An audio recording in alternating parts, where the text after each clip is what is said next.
Yo tout le monde, comment ça va?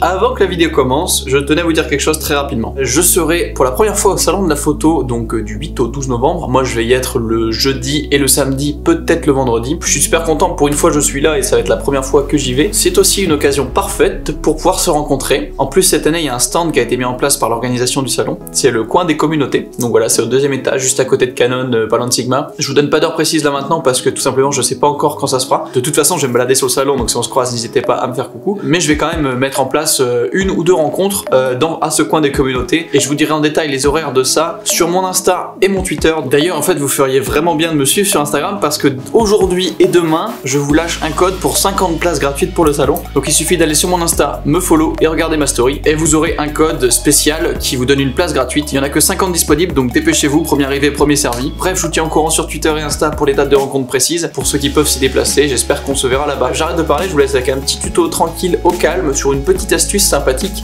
à faire avec vos plans de drone. Allez, on se voit au salon. Aujourd'hui, on se retrouve pour un très court tuto, très simple mais très efficace. Peut-être certains d'entre vous savent déjà le faire ou ont déjà vu cet effet et savent pas comment le faire. On va voir comment faire un effet vertigo. Alors c'est quoi un effet vertigo ?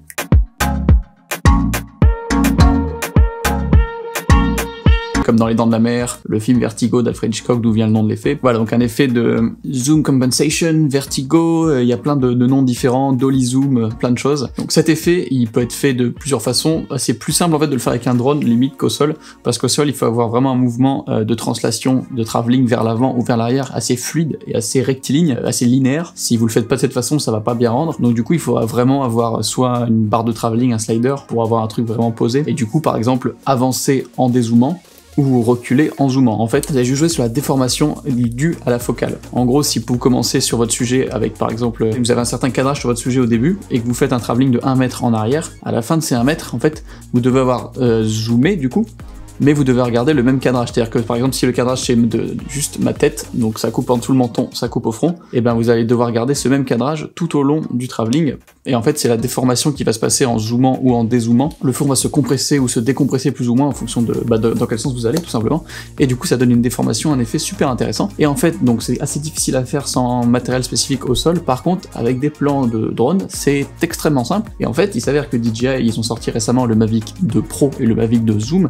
Et le feature principal du Mavic 2 Zoom, à part qu'il coûte 200 balles de moins, c'est qu'il fait des dolly zoom, ou donc du vertigo automatique. On va voir aujourd'hui que, ça sert à rien d'acheter le Mavic 2 Zoom, puisqu'avec le Mavic 2 Pro, qui est 1000 fois mieux en termes de qualité, en termes de fonction, vous allez pouvoir faire la même chose, à presque, allez, je dirais 70% près, faire la même chose. Du coup, autant dire que ça ne sert vraiment pas à grand chose d'acheter le Mavic 2 Zoom, et on va voir ça aujourd'hui. Il faut tout simplement quelques plans de drone où vous allez simplement avancer ou reculer tant qu'il n'y a pas trop de mouvement gauche-droite. Il peut y en avoir un petit peu, ça gêne pas, mais faut pas qu'il y en ait trop. Je vous mets un exemple que j'ai fait il y a pas longtemps.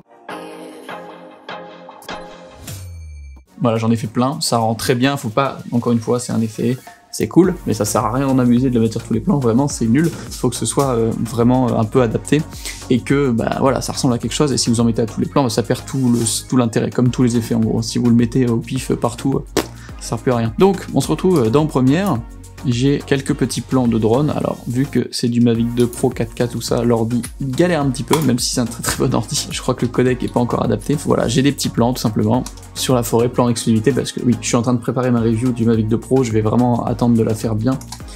Parce que quand vous verrez cette vidéo, je suis actuellement en Patagonie, donc dans un endroit qui est susceptible d'être très cool pour faire des plans de drone, et du coup je vais en ramener plein, je vais vraiment tester plein de choses. Là j'ai pas encore eu le temps de tout tester, parce que quand j'étais au Canada je voulais le faire, et en fait il a neigé, plu, que les conditions les pires, donc j'ai juste pu pendant une journée faire des plans dans une magnifique forêt comme vous pouvez le voir. Dites-vous que là en plus le profil de la caméra est très plat, donc du coup les couleurs sont très ternes, mais en vrai c'est incroyable. Quelques plans tout simples qui avancent. Plus il va y avoir de mouvement dans votre plan, soit d'aller vers l'avant ou d'aller vers l'arrière, plus il faudra que l'effet soit poussé pour que ça corresponde en fait tout simplement. Plus il y aura de mouvement, plus il faudra zoomer ou dézoomer. Pour le faire, c'est très simple. Regardez, j'ai ce plan, donc hop. Et donc là mon plan avance. Du coup, tout bêtement, je vais cliquer dessus, je vais aller dans Options d'effet. Je vais mettre du coup une clé au début, hop, une petite clé d'échelle ici, tac. Je vais me mettre il avance quand même pas mal, du coup on va dire 120 en zoom numérique, voilà, donc ça a zoomé un petit peu. Je vais un peu plus loin, là je clique ici pour remettre à 100, donc ça met une clé à 100 que je viens coller tout au bout du clip. Donc voilà, il y en a une pile au début, une pile à la fin, et tout bêtement, vous pouvez voir que ça fonctionne.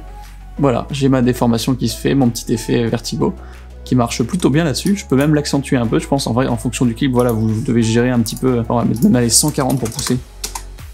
Et là, ça marche encore mieux, limite. Encore une fois, le plan ici, il est lent, donc du coup, ça c'est plus subtil. Si vous le faites sur un plan rapide d'un coup, ça peut rendre vraiment sympa aussi. Là, voilà, un autre plan, on va refaire la même chose. Hop, je mets les 140 encore, comme ça on le pousse bien. Hop, une petite clé, je vais un peu plus loin. Je clique ici pour mettre à 100, je viens de mettre ma clé au fond. Là, ça rend moins bien parce qu'il y a un premier plan, vous voyez, mais ça marche quand même. Mais le mouvement est moins fort. Je l'ai fait, donc sur ma réponse au challenge, moi je l'ai fait. Regardez. Voilà, c'est un plan tout bête là qu'avance, là on peut pas faire... Je crois que sur mon effet, j'ai dû mettre 115 ou 110, c'est ce que je fais souvent, c'est assez léger en fait. Allez, je mets 115, une clé, je vais une image ou deux plus loin, je remets à 100 ou j'appuie sur la petite flèche ici pour revenir à 100, je la mets au bout. Et là, du coup ça marche, c'est subtil hein, mais ça fait son petit effet et je trouve ça très cool, j'aime beaucoup le faire. Et des fois en fait, si vous voulez faire un avec le clip qui avance à fond et qui se déforme en même temps, ça rend trop bien. Et voilà, c'est tout bête.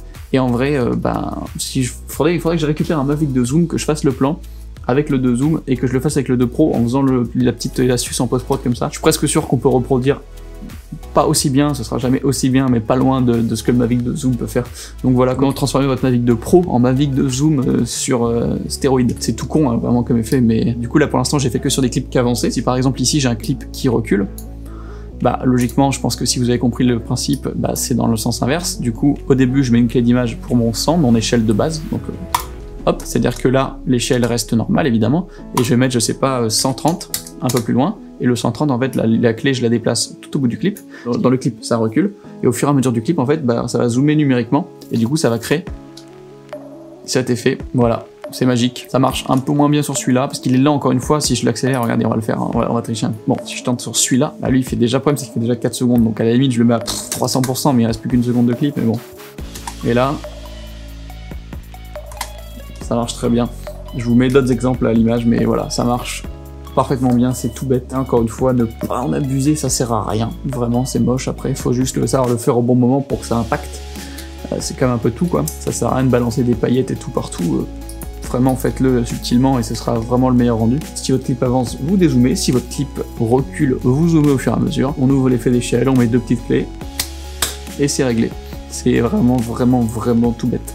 Voilà, je me suis dit qu'il y avait quand même beaucoup de gens qui n'étaient pas au courant de cet effet et que c'était possible de le faire aussi simplement. J'espère que pas mal d'entre vous auront appris quelque chose. Si c'est le cas, n'hésitez pas à laisser un petit like. Comme je l'ai dit dans la dernière vidéo, je vais bientôt faire des formations plus longues qui seront payantes sur d'autres sites que YouTube, mais qui seront beaucoup plus abouties. Si vous êtes intéressé, je laisse le lien d'une petite newsletter en bas juste pour vous inscrire. Vous mettez votre mail, votre nom, et comme ça vous aurez toutes les infos quand je sortirai ça. Vous serez le premier informé. Et puis écoutez, n'hésitez pas à laisser un petit like, un petit commentaire, vous abonner si ce n'est déjà fait avec la petite cloche.